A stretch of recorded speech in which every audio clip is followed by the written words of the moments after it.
It's January 1649. Parliament has voted to put King Charles I on trial for treason. If he's found guilty, he'll be executed. Parliament are demanding that Charles be made to pay for his role in the conflict of the Civil War. But how will the people of England react when the news is made public? And how, exactly, do you put a king on trial? This confrontation comes after 7 years of civil war that has divided towns, friends, and even families. There is nothing civil about civil war. They have seen so much suffering and death and destruction. They've just had enough. I'm historian Lisa Hilton, and over 3 episodes I'm tracing, day by day, hour by hour, the 5 weeks that led to one of the most seismic moments in our constitutional history, the trial and death of King Charles I. No king in England had ever been put on trial for any charge, let alone treason. It was unprecedented. How did the nation effect this radical step, the reverberations of which are still felt, even to this day? What they did do, change English law and politics forever. Hidden within these weeks are the chance events, secret manipulations, and revolutionary actions which led to this ultimate decision. How did a country kill its king?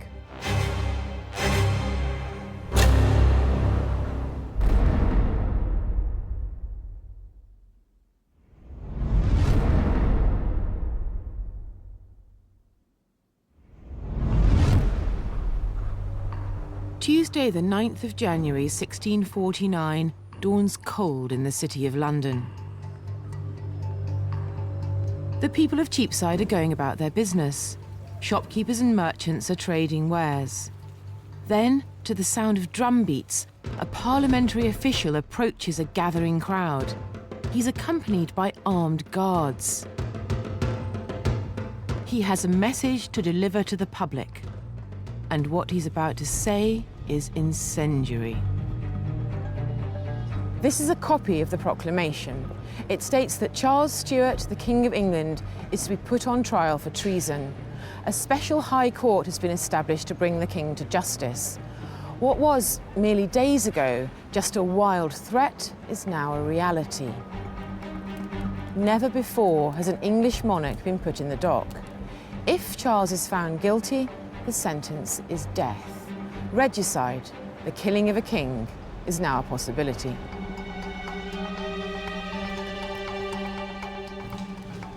For centuries, the idea that kings and queens are anointed by God has been the very basis of monarchy. The English people have accepted and obeyed the king's divine power. And this is the most significant symbol of that relationship. This is the Great Seal of England, imprinted in wax and attached to the Royal Charter of the Worshipful Company of Clockmakers.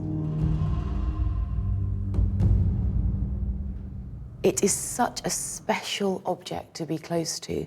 It's completely intact, and you can really see the refinement and definition of the sculptural relief. It's much more than a functional symbol. It's really an artwork in its own right. It shows Charles I enthroned, a very regal symbol that was designed to impress.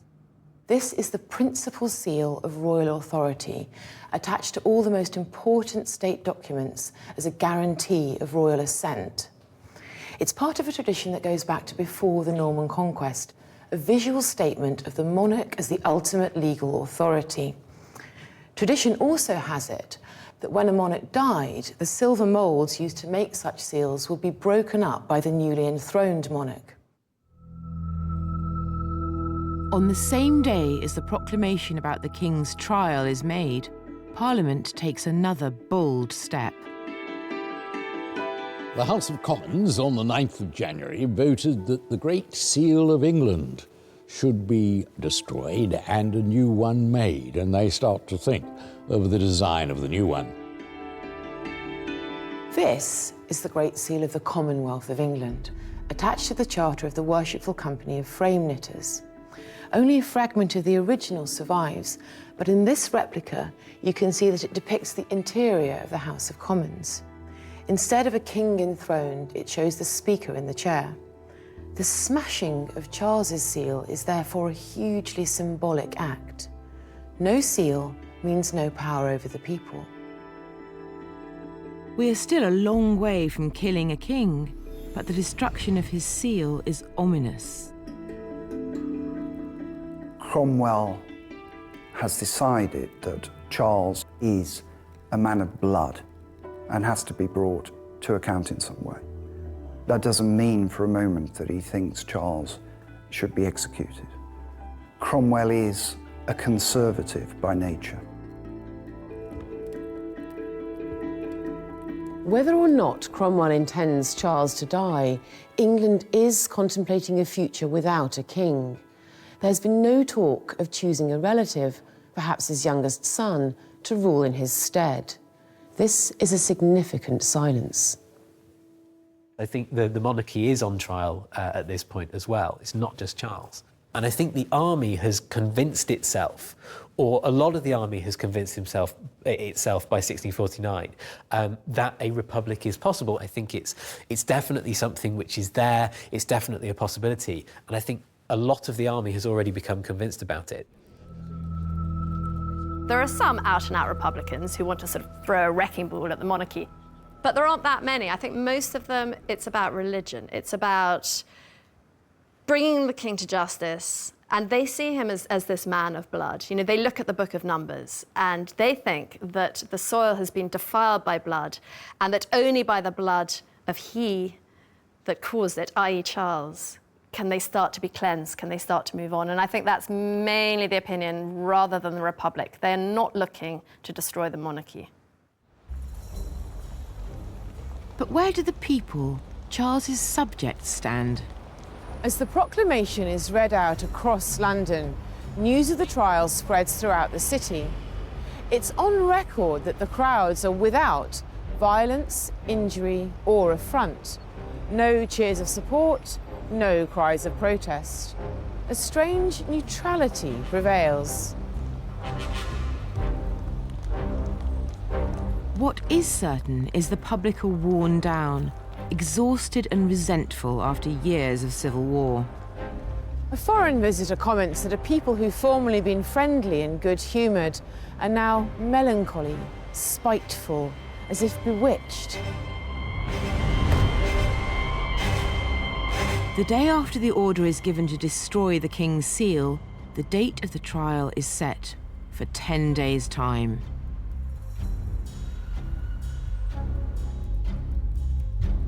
"135 commissioners have been appointed to this hastily convened High Court. They will be judge and jury. They're summoned to meet at the Painted Chamber in Westminster Palace to make preparations for the trial." Commissioners are both judges and jury. It's a combination of both roles. They decide on fact and law. So they decide on all aspects of the case and all aspects of the trial. They are needed for legitimacy. They are needed to emphasize that this isn't the decision of a single individual, nor a single judge, not a single politician, but a collection of military men, a collection of legal men, a collection of people. It's a people's decision.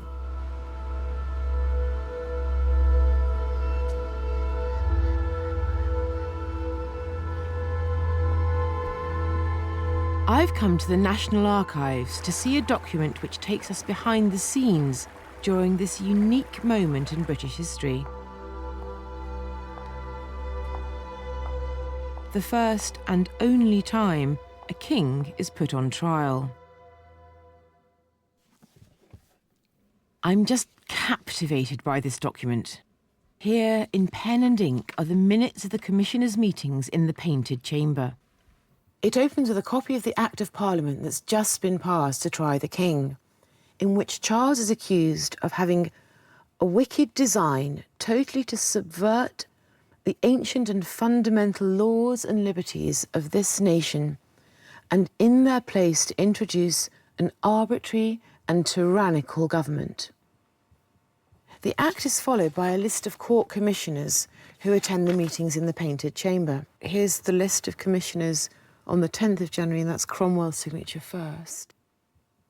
On the first day, just 54 of 135 appointed commissioners appear. On the second day, just 46 members show up. That's 89 missing commissioners. Support for the trial seems shaky, to say the least. When Parliament appointed commissioners, it did not ask them first if they wanted to be commissioners, it named them. It named 150 originally, then 135, but made a quorum of 20. That meant they knew that most of these people would not take part. So it came, that's why they had so many, because they knew they had to get some. Cromwell must convince some of the country's most high-ranking legal minds that the trial is lawful. The doubters insist that neither Parliament nor the army have the authority to try the king. Only God can judge a king. Anyone else who does so is committing treason. The commissioners have a monumental task ahead of them. They must chart completely unnavigated legal waters in order to pull off something that's never been done before, the trial of a monarch who's usually above the law. They must prepare their case wrestling with the legal details in order to present the trial as legitimate and legal. If they fail, it's game over. And with just 10 days to go, the commissioners are working round the clock. This is new ground for everyone, and there's uncertainty even at the centre of the action. I think there are a number of people who are quite uncomfortable with the way things are going. And I think that's partly because there's a sort of deep assumption of monarchy being at the centre of the English constitution, even amongst the kind of diehard parliamentarians. The other thing that is definitely causing consternation is that it's very clear that this is being driven by the army. And that involvement in the civilian government is something which makes people very, very uncomfortable. These misgivings are shared by Cromwell's colleague, Sir Thomas Fairfax. He's the man at the head of the army.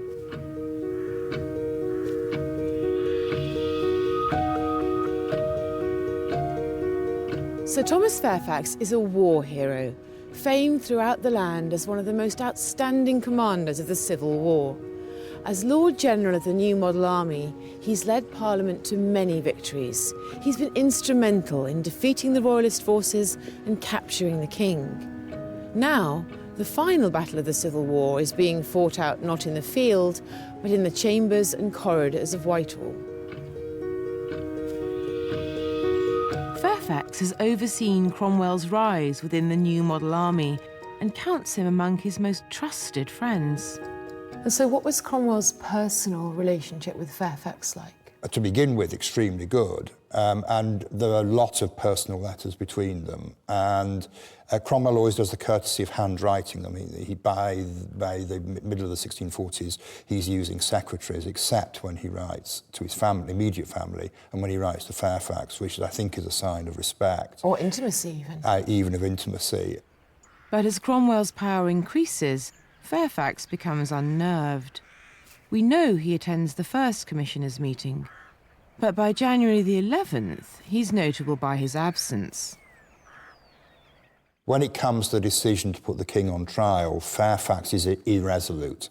It's not that he's opposed to it, he simply can't bring himself to really go through with it.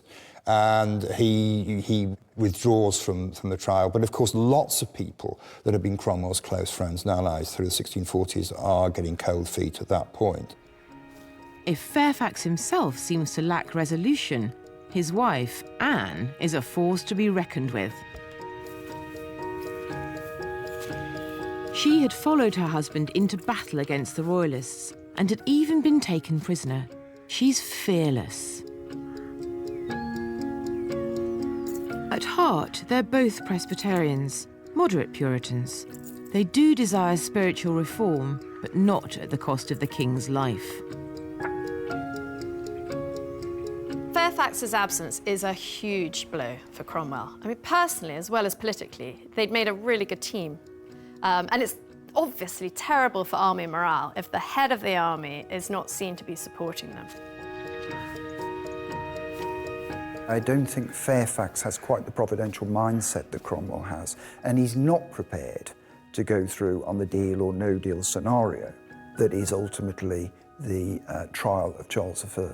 And he has almost nothing to do with it, and he washes his hands of it. Moderate Puritan MPs expelled from Parliament implore Fairfax to take action to stop the trial.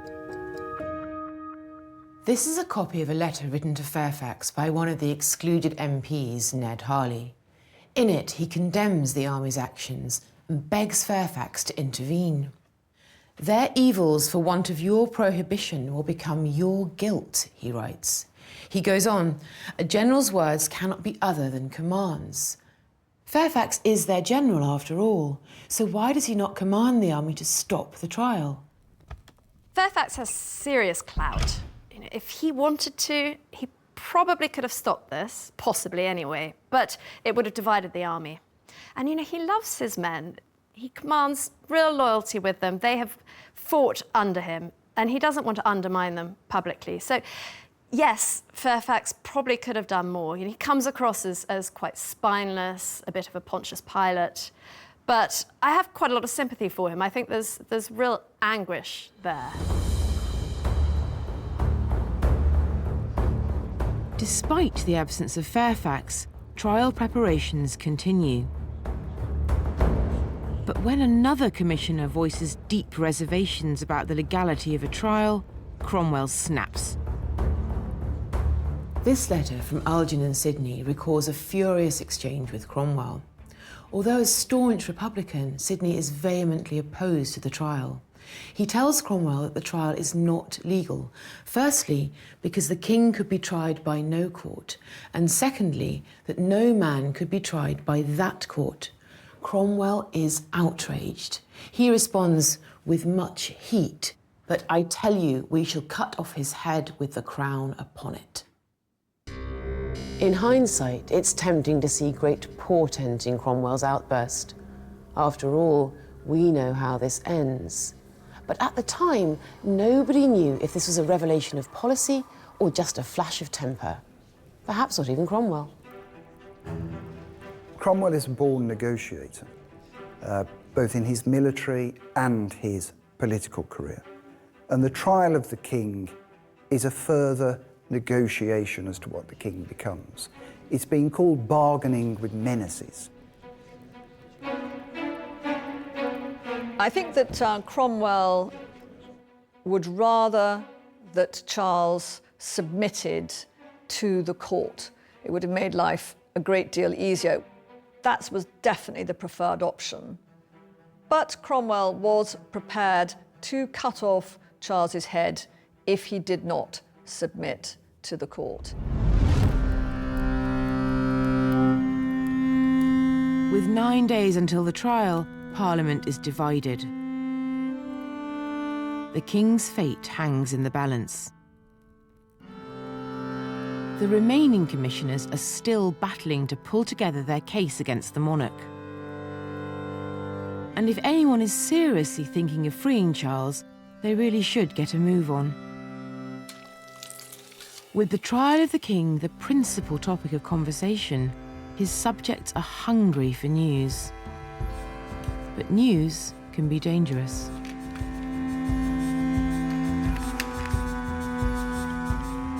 Since the war began, there's been an explosion in press activity, a vast increase in the number of publications flying off the London presses for distribution around the country. And thanks to this continuous flow of news books and pamphlets, ordinary people now have access to information, misinformation, and propaganda from both sides. In the battle between royalists and parliamentarians, the printing press has become a political weapon. In the 1640s and 50s, London bookseller George Thomason bought weekly pamphlets, broadsides and news books and bound them into 2,000 volumes. Seeing them together at the British Library, you get a sense of this media explosion. Do you have a sense that as we move towards the period of Charles's trial, that there's a propaganda war being fought in the press? Absolutely. The propaganda war continues, and we can see it in some of the volumes in front of us. There would have been people all over the country who were reading this material. Yes, though literacy is much higher in London than elsewhere. Within London, there's a large community of men who can read, perhaps as many as 60 or 70% of the population of some degree. Let's start with this one, the moderate. The moderate is aligned with the levellers. Procrastination in peril is the mother of ensuing misery, and delays oftentimes bring to pass that he which should have died kills him which should have lived. Yeah, he's being very circumlocucious. It's not a catchy headline, is it? It's quite abstruse. Then it reproduces a letter from Windsor Castle that's quite unsympathetic to the king. We find his discourse of late very effeminate and talking much of women, which he is sure for the most part to bring in at the end of every subject. And I think this is part of an attempt to kind of suggest both his frivolousness, but also perhaps his susceptibility to influence by his wife, the Catholic Queen. Moving on to this one. So this has a much more grand title. So here we have Mercurius Pragmaticus, communicating intelligence from all parts, touching all affairs, designs, humours and conditions throughout the kingdom. That's a fairly broad brief, isn't it? And as you can see, it kind of begins with a poem. So that's another contrast. Here we have a poem, and here we have, yes, a very prosaic and prolix introduction. So the Royalists had poems. Yes, but not because the poems represent kind of elite culture or fine art. They're dirty, they're nasty. So what were these poems like? Shall I read an example? Please. The falsehood, having won the day, now may boldly wear the light. When poor truth must sneak away, slyly skulking in the night. Yet, to have eyes by night, you'll find is better than by day be blind. It doesn't really pull any punches, does it? I mean, it's accusatory, it's graphic. The idea that truth has been the victim in this process is very clearly stated. Yes, it's effective, not least because it sort of posits the parliamentarian position as one of blindness.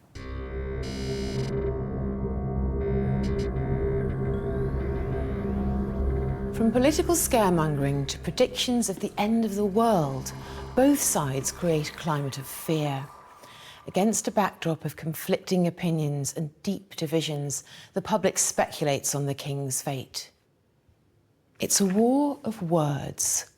Who's winning the hearts and minds of the people? In London, what will happen is that a newspaper, a piece of propaganda will be printed. Someone will take it to the alehouse and they will read it and share it between loads and loads of people. And it won't just be men reading it. They will discuss it with their wives, and their wives will have an opinion, and their sons will have an opinion, and their daughters will have an opinion. The king himself is entirely ignorant of these passionate debates. Since he was informed of his trial, he's heard no more. No newspapers, no letters. He doesn't know if he has the public's support.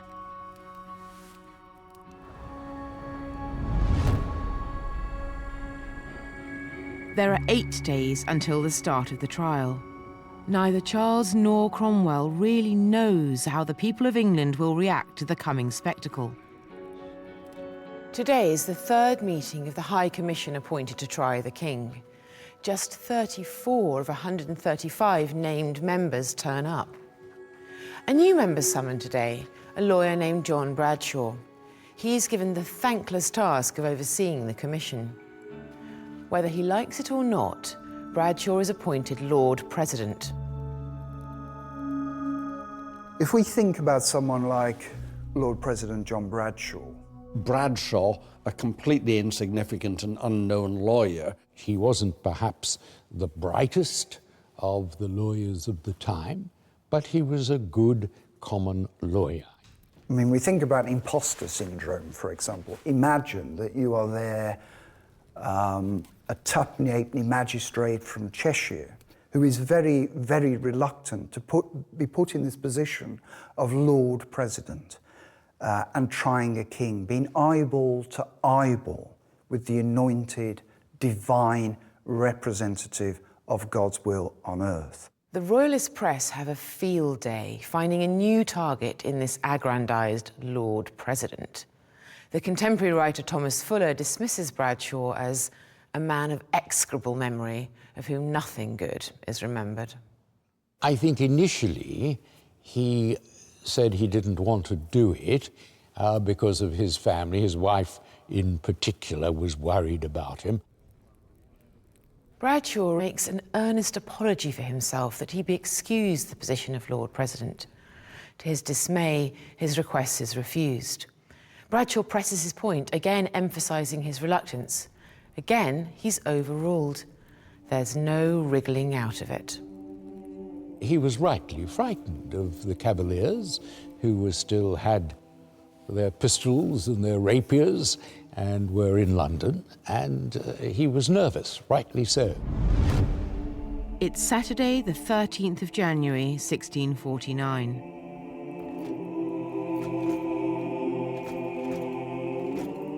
There's just 1 week to go before the trial. The commissioners fear their lives are at risk. Royalist factions could mount a terrorist attack, and Parliament is on high alert. The vaults beneath the chambers where the judges sit are searched for explosives and sealed. With the foiled plot of Guy Fawkes a recent memory, this threat is very real. London is in lockdown. It's a huge security operation. This is the trial of a king. It's never happened before. And the people of London are in a state of great uncertainty. They're fearful, they're edgy. What is going on? Is the king going to be assassinated? Is he going to escape? Is there going to be civil war? Is there going to be invasion? I mean, what is going on? The times are entirely unprecedented, and really anything could happen.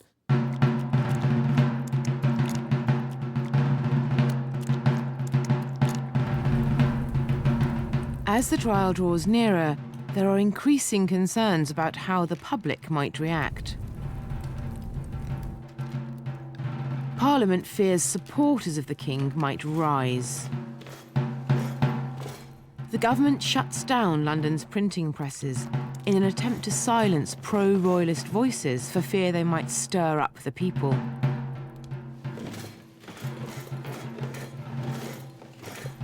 There's one piece of royalist propaganda that's particularly dangerous for Parliament. Publication is imminent when parliamentary forces raid a London printing house and destroy it.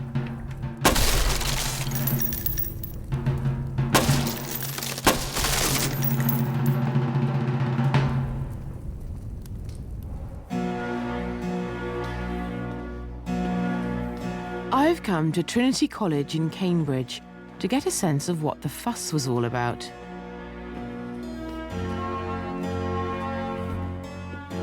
This is the Wren Library, home for the last 300 years to some of the most precious books in England.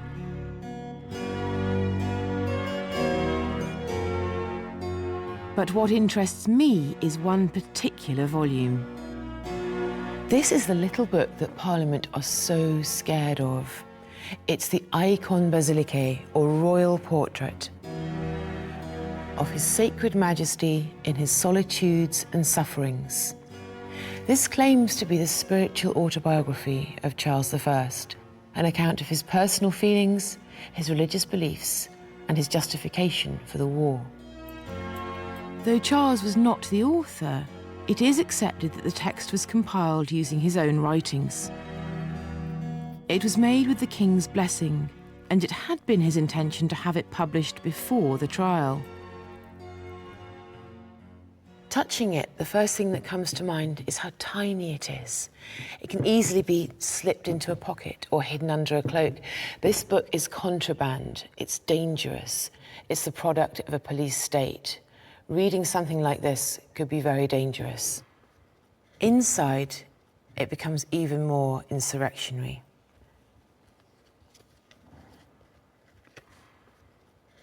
Hidden in this tiny volume is a frontispiece which shows King Charles I as a Christian martyr. The frontispiece is divided into 3 sections, horizontally and vertically, and each axis expresses the progress of the king towards a potential martyrdom or even sainthood. Here at the bottom, we see his earthly crown. Inside it is written the word vanitas. So this is a vanity, a thing of the world, something which is spiritually worthless. As we move up, we see that the king's right hand is on a crown of thorns, obviously linking him immediately to Christ. Inside the crown of thorns, the word gratia, grace. On the left side of the picture, some palm trees with heavy metal bells depending from them. Crescit sub pondere virtuous. Virtue increases with heaviness, or virtue increases with weight. What it's saying is that through suffering we're redeemed, through suffering we become spiritually better. So these 2 equally balanced images both suggest Christ. In the middle of the picture sits Charles in his cloak with his hand upon his collar in an attitude of submission. He's looking up at the lighted window. At the top of the picture is his eternal, glorious crown. Beatum et aeternitam, grace and eternity. Although the imagery is dense and complicated, it's also very readable. And what it's setting up is the idea of Charles I as a Protestant saint. The Eikon is really a masterpiece of royalist propaganda. Here are Charles's words. I will rather choose to wear a crown of thorns with my Saviour than to exchange that of gold which is due me for one of lead, whose embased flexibleness shall be forced to bend and comply to the various and oft-contrary dictates of any fashions. Altogether, the Eikon presents a portrait of a man whose religious beliefs are unwavering and whose political motives are untainted. This is the king's secret weapon. Were it to have been published before the trial, things could end very differently. There are just 48 hours until the trial. Every day brings Cromwell a fresh set of problems. Government lawyers engaged by the commissioners are still wrestling over the draft of the charges against the king. To add to Cromwell's woes, the court's Attorney General, William Steele, appointed to conduct the case against the king, sends word that he is very sick and unable to continue his duties. As the all-important chief prosecutor, his was the most important voice in this case. But on this occasion, he seems to have lost it. So all of a sudden, the commissioners need a new prosecutor. John Cook is a fascinating person. He's a young-ish, he's in his 40s, barrister, and he's very bright. He's a brilliant, and he's of low birth. His parents were sharecroppers in Leicestershire, and he'd made his way because of his exceptional brightness. And it's John Cook, a lawyer who's already part of the team, who's the next in line. Cook has the task of convincing the court and the country that a king is not above the law. He must challenge the divine right and sovereign immunity. He must prove the allegations against Charles with robust arguments and hard evidence. He must build a case which brings down the monarch, and perhaps the monarchy with it. It's a pretty tough brief. He was rather overwhelmed and inclined to turn it down. He thought, I'm not good enough for this. I'm not respected enough to take on this, the greatest trial in history. And then his religious fervor overtook him. He said, well, maybe God is working through me to show that even the most humble barrister can be the agent of bringing down a tyrant. The charge sheet has been going back and forth for days as the government searches for the perfect form of words. Cook and Cromwell have less than 48 hours to get it right. It's rejected, revised, and rejected again. They're flailing around. They're not coming up with the right language for the charge. They haven't solved the problem of how you can prosecute a king. It had been to and fro before the commissioners. It was too wordy. What they wanted something much more short and snappy. And so Cook, in consultation with some of the commissioners, including Cromwell himself, finally drafted a tighter document. Charles is to be charged in the name and on behalf of the people. This is a key phrase. Cromwell and the Commissioner's dilemma has always been how to try a king if he is the embodiment of the law. If you take an understanding of English law and the English legal system as it stood at the time, it is quite hard to justify the trial of a king. But crucially, the safety of the people is the supreme law, and that trumps everything. And there's a really interesting metaphor which gets used, which is, imagine you're on a ship. Now, obviously, if you're on a ship in the 17th century, then the structures of the government of that ship are very, very hierarchical, very, very strict. You can't launch a mutiny against the captain. But what if the captain is driving it into some rocks and he's going to kill everyone? Then, of course, it becomes completely understandable that you have to mutiny against that captain and get rid of them. So that's how this kind of thing could be justified. It's a case of Charles being a danger to the people, so the natural thing that you should do is you should get rid of that danger, otherwise lots more people will die. Throughout this crisis, there's one government body that's been a thorn in the side of the Commons, the House of Lords. The Lords have been blocked from the proceedings for voting against the trial, but they try another way. They try to thwart the High Court by preventing the use of the chosen venue, Westminster Hall. The Commons swat the Lords away, declaring that they are the supreme power in England. Westminster Hall is chosen because it's the centre of public justice in England. It's where the law courts are held. It's where the most high-profile trials have taken place. Symbolically, doing it there is a way of suggesting continuity with the English law as has gone before. And as much as it is a radical departure, it is kind of unlawful. I think this is a way of trying to kind of paper that over a little bit. The 19th of January is the eve of the trial. The royal prisoner is moved from Windsor to London. He's heavily guarded for fear his allies will mount an escape attempt.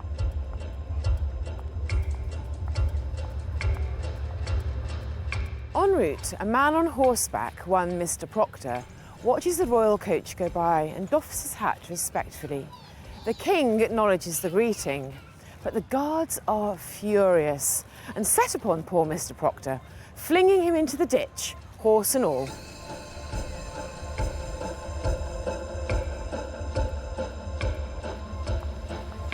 The soldiers shed no tears for Charles's predicament. They blame him for all the hardships that have been imposed on them and their families.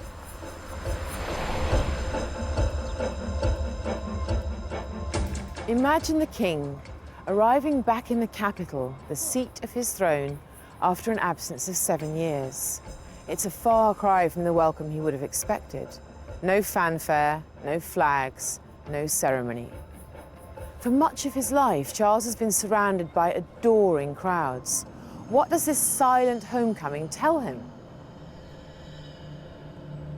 So I think Charles senses the danger that he's in from very, very early on, actually. I think he knows how this ends. He's been worried about people trying to kill him for a long time. I think perhaps the realisation is becoming greater, becoming more real in late 1648. I don't think in early 1649 he thinks that he's going to get out of this.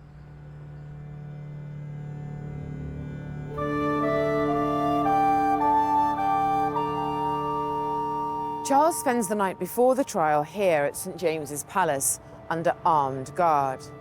This is London's official royal residence, Charles's home, where he lived with Henrietta Maria, where his heir was born. Tomorrow he will face his subjects and his enemies to answer for his crimes against his country.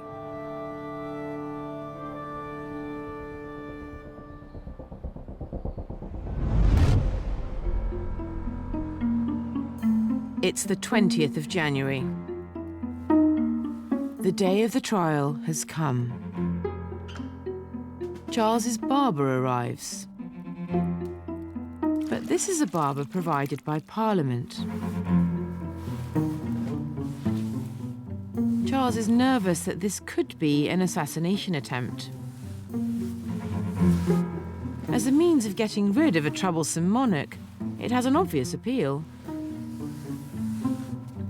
Assassination would have been so much easier, and it's happened before with kings, Edward II, Richard II, Henry VI. If you simply assassinate Charles, everyone will know that you've done it. You know, you can't just, pretend that something terrible has accidentally happened. That's the point. They don't want a grubby murder in a castle. They want this to be out in the open. They want this to be as valid as possible. And it's something the army and Cromwell are proud of. They think this is a glorious thing, that they can bring a tyrant to justice. They also want to justify it before God as well, and I think they know, or their view is, that God is, God may well have decided against monarchy, but God is definitely not in favour of extrajudicial assassination. Cook and the commissioners are working up to the wire. With just hours to go, they're still tweaking the charge against the king. Cromwell is nervous.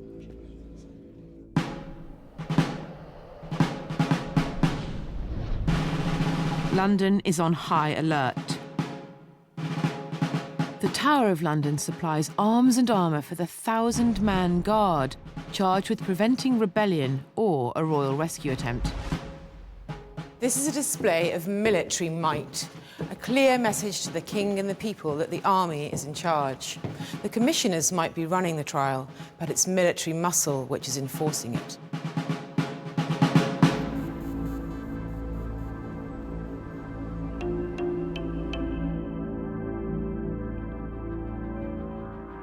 This trial isn't taking place in the shadows. Cromwell is adamant that the king be exposed as a man of blood in the eyes of the people.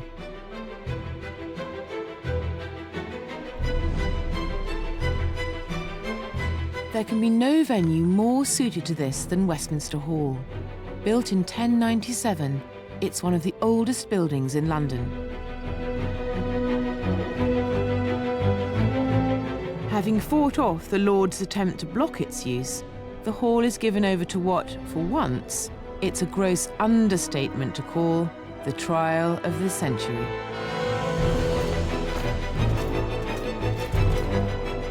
Imagine this place. It's loud, busy and volatile, with 5,000 people tensely packed into huge viewing galleries. The court opens with a procession as 20 armed guards march into the hall, followed by messengers, ushers, and the court crier. One official carries the sword of state. It's part of the king's regalia and symbolises the power of the monarch to use the might of the state against his enemies. The irony is that it's Parliament using the might of the state against Charles. Even the props of kingship have been turned against him. Lord President John Bradshaw occupies an elevated position. Behind him sit the commissioners. The eyes of England are on the drama as it unfolds. While the court assembles, the king is on his way to Westminster Hall. He's heavily guarded.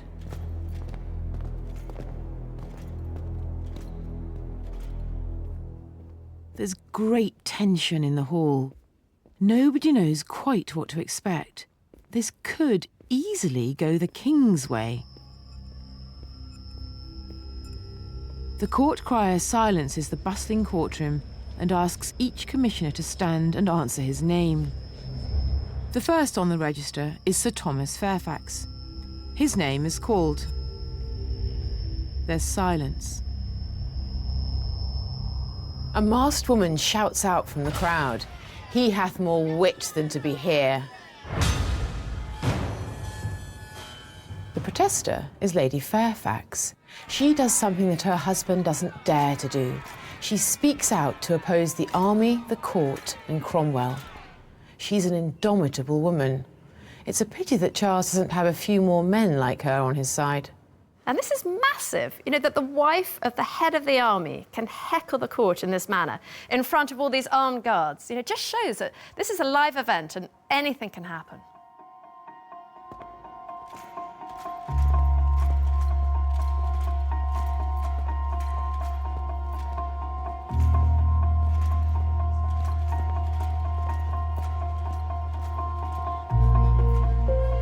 The most important trial in history is about to begin. The king takes his seat right here. This trial will determine the power, authority, and legitimacy of the monarchy forever. It's going to be a high court drama like nothing the world has ever seen. It must have been really disorientating for him. He sits down, he's got the crowd and the guards behind him. He can't see them, he can only feel them and hear them. And in front of him, he's got all these people that he barely recognizes. He's got no legal counsel, it's just him. John Cook stands. The charge sheet he's holding is the result of days of intense and exhausting work. This is the biggest moment of the young lawyer's life. And as Cook is starting his opening speech, the king picks up his cane, which has a beautiful silver tip, and bangs the barrister. "Stop," he says, "hold." And Cook carries on, and then Charles prods him again. Cook ignored him. He poked him again. Cook ignored him. He then did it more firmly. Bang comes the cane, the king striking the barrister. And then the tip, the silver tip of his cane, falls off and it rolls on the floor. And Charles looks at Cook as if, you know, pick it up. Cook refuses and continues his opening speech. And in view of thousands of his subjects, the king steps down at the barrister's feet and almost groveling to scrabble around on the floor to find the silver tip of his cane. The symbolism couldn't have been worse. This is the king bowing before the majesty of the law, not the other way round. And many people saw it as a bad omen. And this is the moment, this is one of the most important moments in British history, when the people see their king beneath the law. However high ye be, the law is above you.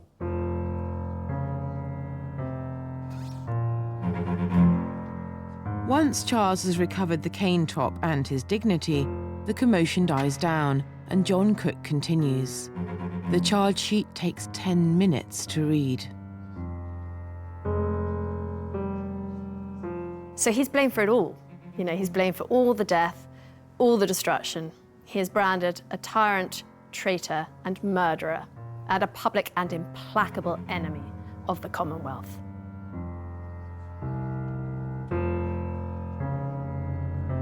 This is the first time Charles will have heard the treason charges in full. He's trying to keep us cool. He's looking at the judges, he's giving them a hard stare. But when he hears those words, tyrant, traitor, murderer, he laughs out loud. And this is a mistake because he is treating the court with scorn. Lord President Bradshaw instructs the king to answer the charges. The king pauses. Then he plays his card. Charles responds. First, I must know by what power I am called hither before I will give answer. By what authority? I mean lawful authority. Remember, I am your king, your lawful king. I have trust committed to me by God. Charles refuses to plead. He refuses to acknowledge the legal authority of the court. He states that he is king by divine right, and no power can remove him from his God-given position. The legitimacy of the court hangs in abeyance. The king was expected to plead guilty or not guilty. He refused to plead. This was the most sensible thing he could possibly do, because he was then throwing back at the tribunal the problem that they always recognized. How can we try a king legally?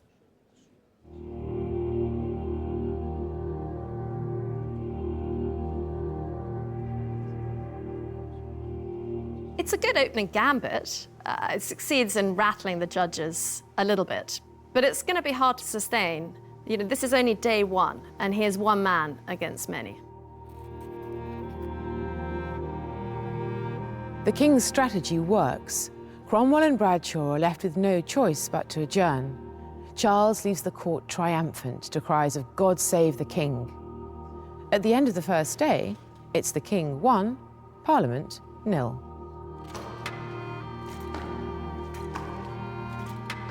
On the first day of his trial, Charles wins the contest completely. The commissioners have to withdraw. They are nonplussed by what happened. He flummoxes them. And they knew that this was going to happen. Cromwell had already anticipated that Charles would deny the authority of the court, and that's precisely what he did. And they still had got a good answer to him, because there wasn't one. On the other hand, the trial is underway. It looks like a real trial, and they've got the bonus of the king grappling for his silver tip.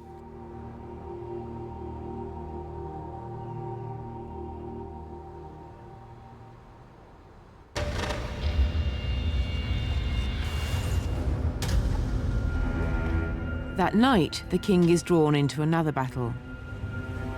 Charles spends the night in a private house where he has soldiers guarding him, even in his bedroom, and they're allowed to smoke and drink in his private rooms, so he has no privacy. The furious king demands that the guards leave him to sleep. After an angry dispute, he gets his way.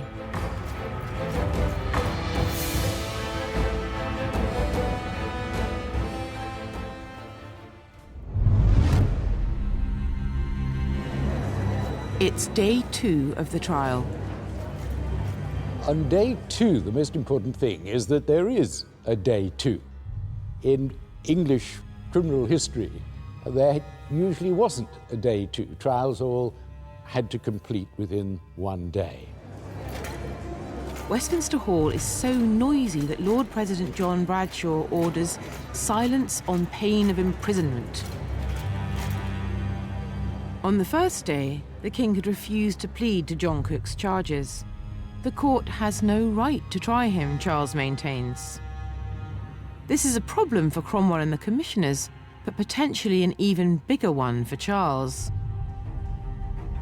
The punishment for refusing to enter a plea is to be pressed to death. It's a medieval punishment, and it's not obsolete. As recently as Elizabeth I's reign, a woman was pressed to death. She was ordered to lie down on a sharp stone. A door was placed on top of her, and 700 or 800 weight was put on top of that until she was crushed to death. Nobody wants to see that happen to the king. Again, Charles refuses to plead. In justification, he plays a trump card. He aligns himself with the people. Charles explains that if he can be legitimately tried by the self-appointed court outside of conventional jurisdiction, then it could try anyone. No one is safe. If power without law make any laws, I do not know what subject in England can be sure of his life or anything he calls his own. It is not my case alone, but the freedom and liberty of the people. In refusing to recognise this court, then, Charles claims he's acting to protect his people.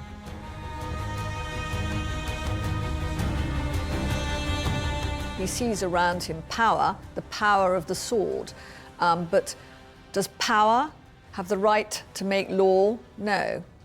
And if he is to accept the court, then he is basically going to let the people of England live in a country where whoever has the sword makes the laws, and they can make it up as they go along. And as he says, you know, who would have any liberties then? This is the king's cleverest move. Rather than being portrayed as the person who is suborning the rights and liberties of the people, he portrays himself as the champion of the rights and liberties of the people. He is the defender of the law. He is the defender of the ordinary person who could be oppressed by Parliament. He is not the tyrant. Who's the tyrant? Parliament's the tyrant. Lord President Bradshaw listens to this. He decides he has heard enough. He spits. How great a friend you have been to the laws and liberties of the people. Let all England and the world judge. The king is determined not to fight the merits of the charge, which means he has to keep himself to his one legal point, that this is not a lawful court. But inevitably, in his argument with Bradshaw, he steps over the line. And at one point he says, I stand for the liberty of the subject more than you do. That was why I was forced to take to, and he suddenly realizes that he's about to say why he was forced to take to arms. And that, of course, was the case against him, that he started the Civil War. So he came perilously close then, and I think everyone realized that that was a sort of semi-confession, and he drew back. He realized he'd made a mistake. The king has lost composure today. He seems irritated and argumentative. Perhaps he feels that his strategy isn't working. In this battle of wills and legislation, the prosecution is gaining ground.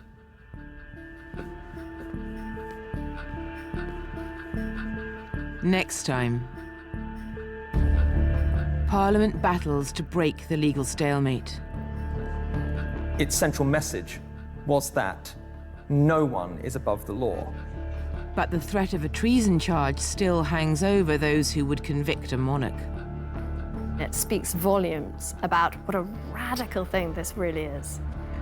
And as the bitter end draws near, not even Parliament is ready for the consequences. It is just an extraordinary thing that they rushed this legislation through minutes before the blade was going to chop the king's head off.